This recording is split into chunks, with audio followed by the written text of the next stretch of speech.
रसिक मुरारी जी के गुरुदेव धारंदा नामक स्थान में रहने लगे थे। वहां किसी भगत ने बहुत बानपुर नाम के गांव की जमीन उनके नाम कर दी थी संत सेवा के लिए।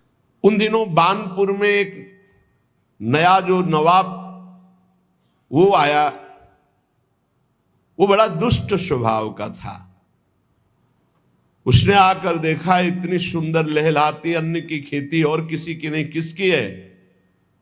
बोले धारंदा में रहते हैं श्री श्यामानंद नाम के एक महात्मा, उनकी। वो दुष्ट तो था ही,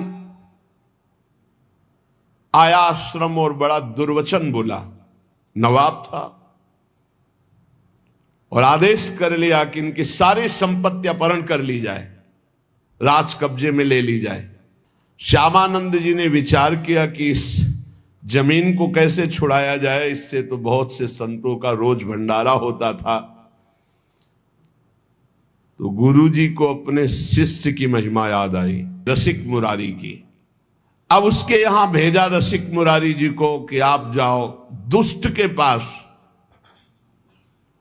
रसिक मुरारी जी जे भी चले तो उनके जो शिष्य जन थे उनको बड़ा भय हुआ। रसिक मुरारी जी के शिष्य जो थे वो नवाब की ही सेवा में कुछ पदरत थे,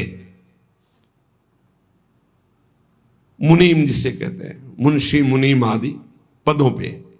उन्होंने देखा कि गुरुजी जा रहे हैं तो भारी अपमान कर देगा गुरुजी का, हो सकता है जान पर भी बात आ जाए, मरवा डाले। रसिक मुरारी जी को 3 दिन उन्होंने जबरदस्ती प्रेम से विवश करके अपने पास रखा। जब नवाब ने यह सुना कि 3 दिन तक हमारे भय से इन मुनीमों ने उनकी रक्षा की है रसिक मुरारी की, तो उन्होंने बुलाया उनको और कहा जाओ अपने गुरु को लिवा के लाओ, मैं देखता हूं कितना करामाती है वो। पालकी राजा की तरफ से रसिक मुरारी जी गुरुदेव के चरणों का ध्यान करके बैठ गए पालकी में। वो पहले से तैयारी की गई थी। हाथी को मदिरा पिलाकर मत वाले हाथी को बार बार वेद कर गुस्सा कर दिया गया था। कहार वहीं पालकी सामने ले गए जहां मत वाला हाथी आ रहा था, दहाड़ता हुआ चिघाड़ता हुआ। पालकी छोड़ी और भाग गए। हाथी के सामने कोई टिकना, पर आप बिल्कुल विचलित नहीं हुए। बड़ी चेहरे पर शांति है, कोई भय नहीं, मुस्कुराहट है। हाथी मत वाला चिघाड़ता हुआ आ रहा है, महावत बार बार अंकुश कर रहा है। नजदीक गए, ऐसे हाथ फेर दिया, कृष्ण कृष्ण कृष्ण बोलो, कृष्ण कृष्ण बोलो। और देखो तुम भगवान के अंश हो, तमोगुण स्वभाव धारण करके तुम हाथी योनि में हो। तुम्हारा हाथी स्वरूप नहीं, तुम तो भगवद अंश हो। ये क्रोध करना तुम्हें उचित नहीं है। ये तामसिक स्वभाव छोड़ो और कृष्ण बोलो, कृष्ण बोलो, कृष्ण बोलो। घुटने टेक दिए हाथी ने, मस्तक रख दिया रसिक मुरारी जी। और वो अपने महल की छज्जे से देख रहा था राजा बादशाह। देखते हैं ये मत वाला हाथी कैसे मारता है। ये जो आ रहे हैं इनके गुरु, देखते हैं इनमें क्या चमत्कार, क्या सामर्थ्य। आज हाथी के पैरों तले कुचलाकर इनको मार डालेंगे। रसिक मुरारी जी ने कहा कृष्ण कृष्ण कहो, कृष्ण कृष्ण कहो। घुटने टेक दिए हाथी ने, मस्तक रख दिया, ये है। और धीरे शब्दों में कहा तुम हाथी नहीं हो, तुम भगवान के अंश हो, भगवान के दास हो। तुम्हें तमोगुणी स्वभाव उचित नहीं है, तुम अपने स्वरूप में आओ। हाथी को उपदेश दिया तो हाथी घुटले टेक दिया। और केवल घुटले ही नहीं, रसिक मुरारी जी के चरणों में सर रख दिया उस मत वाले हाथी ने, और अश्रु प्रवाह करने लगा। अत्यंत प्रेम से ऐसे दुलार कर रहे रसिक मुरारी, और चरणों में ऐसे मस्तक रखे अश्रु प्रवाह कर रहा है। तब आपने भक्ति का उसके हृदय में दान किया। और संतों के पास तुलसी की माला रहती है, तत्काल बड़ी माला जो 108 वाली गले में ऐसे बांधी, मानो शिष्य बना दिया। कान में भगवान नाम दिया, गले में माला बांध दी और कहा सुनो तुम्हारा नाम गोपाल दास है आज से। मतवाले हाथी को चेला बना लिया। अरे जब मतवाले मन को चेला बना लेते संत जल, तो हाथी क्या है? सबसे बड़ा मतवाला हाथी मन है, किसी की कोई भी अंकुश बात नहीं मानता। गले में तुलसी की माला पहना दी, कान में कृष्ण नाम सुनाया और कहा तुम्हारा नाम गोपाल दास है। और वो ये सारा का सारा दृश्य राजा देख रहा था। उसे देख करके अब रहा नहीं गया कि ये कोई चमत्कारिक महात्मा है, और कोई जादू तमाशा चमत्कार नहीं था, तो भगवान नाम का बल है। नवाब अब रहा नहीं गया, दौड़ता हुआ आया और श्री चरणों में गिर पड़ा, लिपट गया और कहा मुझे क्षमा कीजिए, मैं संतों का प्रभाव नहीं जानता था, मुझे क्षमा कीजिए। ये संतों के प्रभाव से दुष्टों का भी परिवर्तन हो जाता है। जितनी जमीन जब्त की थी वो तो वापस कर ही रहा हूं, कई गांव की और जो जमीनें हैं राजकीय विभाग के द्वारा अपहरण की, वो भी मैं दे रहा हूं। वो जमीन दी और कई गांव की और जमीन दी, और हाथ जोड़कर बोला कि मेरे बड़े भाग्य उदय हुए, मेरा पुण्य का पाशा पड़ गया, क्योंकि आप जैसे महान संत के दर्शन हुए। रसिक मुरारी जी ने कृपा करके गजराज का नाम गोपाल दास रखा, भक्त गोपाल दास।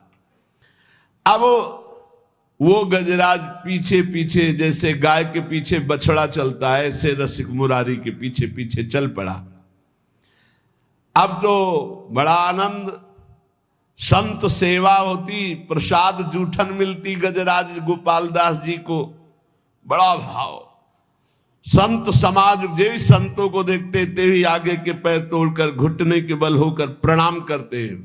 वैष्णव है, चेला है रसिक मुरारी जी के, गोपाल दास नाम। जहां किसी संत को देखते बस घुटने टेक देते और माथा रख देते।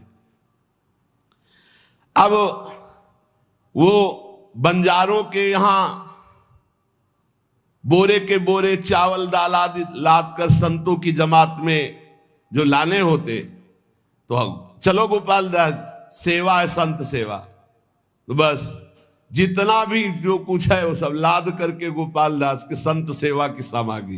कैसा जीवन बदल गया, संतों की जूठन पाते हैं और संतों की सेवा में।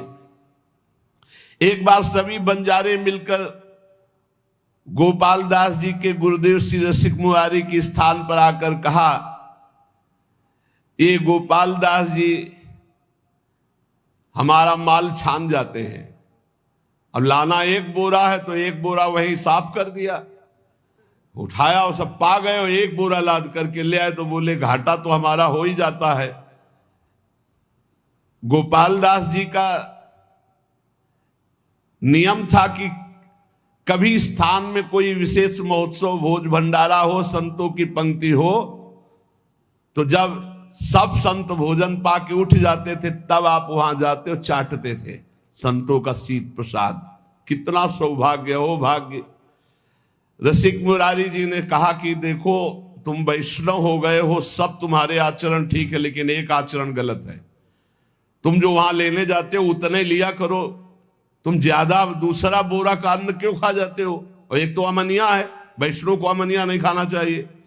तुमको आज से अमनिया नहीं खाना और ऐसे नहीं लेना, जब तक मिले ना प्रसाद तब तक नहीं पाना। गोपाल दास जी ने उसकी समझ में आ गया। श्री रसिक मुरारी जी ने कहा, बेटा जबरदस्ती कुछ भी खाना है पाप है। वैष्णव का ऐसा नहीं संस्कार होता है कि किसी के खेत में गए हो, किसी की दुकान से सामान, ऐसा नहीं। गोपाल दास जी ने घुटने टेक करके ऐसे गलती मानी कि मानो क्षमा कीजिए गुरुदेव, आगे से कभी ऐसी गलती नहीं होगी। अब तो संत सेवा में और भगवत उच्छिष्टामृत में बड़ी रति हो गई गोपाल दास जी की, जो हाथी गजराज थे। सब संत इनको खूब दुलार करते। चलो गोपाल दास आज वहां चलते, सूंड में चढ़ाया, पीठ में बैठा लिया, संत सेवा। घुमा घुमा के, और संत भी बड़े मौजे, 5-5 10-10 संत बैठ जाते, गोपाल दास जी घुमा रहे। कितना सौभाग्य प्राप्त हो रहा है। गोपाल दास जी का संत सेवा का बड़ा चाव, जैसा संत आदेश करते वैसा ही करते। ये कोई बड़े भाग्यशाली जीव होंगे जो ऐसा सौभाग्य प्राप्त हुआ। नहीं, संत सेवा में अनुराग होना बड़ा कठिन है। कोई संत कहते, भाई गुरु भाई गोपाल दास, आज फूल गोभी पाने का मन है। गए बाजार में, गए,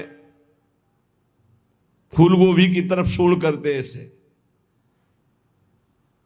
और जब उसकी तरफ देखते तो चाहे श्रद्धा हो चाहे ना हो, बड़ा तिलक लगा रहता था, कंठी बंधी हुई, और जो एक फूल गोभी देता फौरन अपने पास रख लेते, खाते नहीं। जो संत कहते वो मांग के लाते भिक्षा की तरह। दुकान में खड़े हो गए, अमुक सामान की तरफ सूंड करते, तो उसकी हिम्मतें डोल जाती अपने आप, तो उनको जो देते वो ला के संतों को पवाते। यदि कोई जरा सा आनाकानी करता तो जो ही हुंकार मार के सूंड ऐसे करते तो हाथ जोड़ के खड़ा हो जाता, सामान ला के संतों को पवा। हाँ, सूंड फुंकार करके फटकार दे देते, डर जाता। कभी गोपाल दास जी से जैसे संत कहते कि हमारा चला फट गया है, लंगोटी कमजोर हो गई, जाते कपड़े की दुकान में सूंड रखते मार्किन में, वो बेचारा कितना दें अब हम, कितना आपको दे, सूंड से ऐसे कह के पूरा बंडल उठाते पीठ में रख करके चले। रसिक मुरारी जी हिसाब पहुंचाते थे और गोपाल दास जी माल लाते थे। हर संत की सेवा, सर्दी का समय है, गोपाल दास जी अपने आप चले गए किसी कंबल की दुकान में, बंडल का बंडल उठाया पीठ में रखा, संतों के पास ले आते। जब रसिक मुरारी जी को पता चलता तो भेंट पहुंचा देते थे। ऐसे कोई संत जो कहता हो, खूब प्रसन्नता से गोपाल दास जी कहते, तो संत भी खूब प्रसाद परोसवाते और थोड़ा पाके सब गोपाल दास जी को पवाते। ऐसे दुलार होने लगा। देखो कितना सौभाग्य संतों का उच्छिष्ट मिलता। गोपाल दास जी के साथ बहुत से संतों की जमात थी, जिधर जाते उधर लोग दौड़ उठते। पहला चमत्कार है कि हाथी चेला है रसिक मुरारी जी का, संत सेवा में रहता है। बहुत लोग सीधा सामान सब देते, अपने पीठ पर लाद लेते। दर्शन की भीड़ लग जाती लोगों की। चारों दिशाओं में आश्चर्यजनक चर्चा चली कि गोपाल दास जी एक वैष्णव है और संत सेवा में रहते। गजराज बंगाल का सूबेदार, उसको जब पता चला ऐसा चमत्कारी आज्ञाकारी हाथी है, तो उन्होंने पकड़वाने के लिए आदमी नियुक्त किए। पर जो नजदीक आता तो अपने स्वरूप में आकर के दंड दे देते, सूंड में फंसा के दूर पटक देते। जान से तो नहीं मारते, पर किसी काम का भी नहीं रखते। गोपाल दास जी, हाँ, तो जिन मुँह मारा तिन मैं मारे, ये सिद्धांत है, सेल्फ डिफेंस। हाँ, तो सेल्फ डिफेंस में गोपाल दास जी जितने आते उनको। अब जो सैनिक आए थे वो वापस चले गए लद लुद के, बोले महाराज वो हाथी पकड़ में आने वाला नहीं है, भागवतिक शक्ति से संपन्न। बहुत स्वर्ण मुद्रा पुरस्कार में रखी गई कि ऐसा हाथी बंदी बनाकर हमारे पास लाया जाए। तब उनमें से एक के दिमाग में आया कि साधुओं को नहीं मारता है, आसपास टहलते रहते। तो एक दुष्ट साधु वेश में, साधु वेश में, वो केवल साधु वेश बनाया गोपाल दास जी को पकड़ने के लिए। दुष्ट था, छलिया कपटी पाखंडी, वो वेश साधु का बनाकर गोपाल दास जी के सामने आया। गोपाल दास जी ने घुटने टेक दिए। ये वेशधारी के सामने, ये देखो कितना बड़ा प्रभाव। अब उसने गोपाल दास जी जब घुटने टेक दिए, तत्काल उसने बंदी बनवा लिया आदमी उनके थप, और गोपाल दास जी को ले गया। वहां जब ले गया तो जल और भोजन आदि अर्पित किया। एकदम नहीं खाया, क्योंकि संतों का जूठन, भगवान का प्रसाद पाने का गुरुजी ने नियम दिया है। कई दिन हो गए न अन्न लिया न जल लिया, क्योंकि प्रसादी नहीं है वहां। सूबेदार के कहने पर बिल्कुल ना अन्न न जल, कुछ भी जब नहीं खाया तो सलाह ली कि क्या है, तो उनका शायद ये भगत है, इसको गंगा जी में ले जाया जाए तो शायद गंगा जल पान कर ले, नहीं तो ऐसे तो प्राण निकल जाएंगे, काफी दिन हो गए कुछ खाया पिया नहीं। तो जे ही गंगा जी ले गए तो गंगा की जलधारा में खड़े हुए गुरुदेव का ध्यान किया, अपने शरीर को छोड़ दिया। ये गंगा जी में जाकर देखो क्या सदगति हुई।